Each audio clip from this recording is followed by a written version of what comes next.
जय जोहार में प्रगति अग्रवाल और आप मन देखत हो News+21। चलो एक नजर डालथन संझा के खबर में। कैंडिडेट चयन बर रायपुर पहुंचिस पीएल पुनिया, कहिस जेकर प्रतिनिधित्व बेहतर हो ही ओला चुने जाही।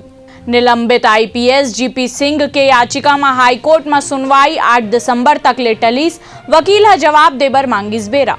प्रदेश के 21 जिला में कोरोना के नवा मामला नहीं, पॉजिटिविटी दर 0.08%। रायपुर नगर निगम के सामान्य सभा में गरमाइश अवैध प्लॉटिंग के मुद्दा। एनजीओ में फर्जी नियुक्ति ला लेके कार्रवाई के मांग, किसान कल्याण संघ के अध्यक्ष लगाइस गंभीर आरोप। सोशल मीडिया में कंटेंट बर जिम्मेदारी के परिभाषा घलोक तय हो, बोलिस आईटी मंत्री अश्वनी वैष्णव। कंगना रनौत ला दिल्ली विधानसभा के शांति और सद्भाव समिति हा भेजिस समन। प्रधानमंत्री मोदी हा करिस एशिया के सबले बड़े जेवर इंटरनेशनल एयरपोर्ट के शिलान्यास, कहिस ए हवे 21वीं सदी के भारत।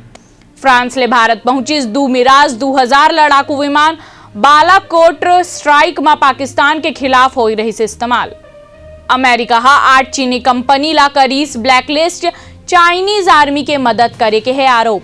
ऐसने ही तमाम जानकारी बर हमार चैनल ला लाइक और सब्सक्राइब करना झन भूलू और नोटिफिकेशन बर बेल आइकन घलो दबाहू। आप मन देखत हो News+21, आप मन के हक के बात।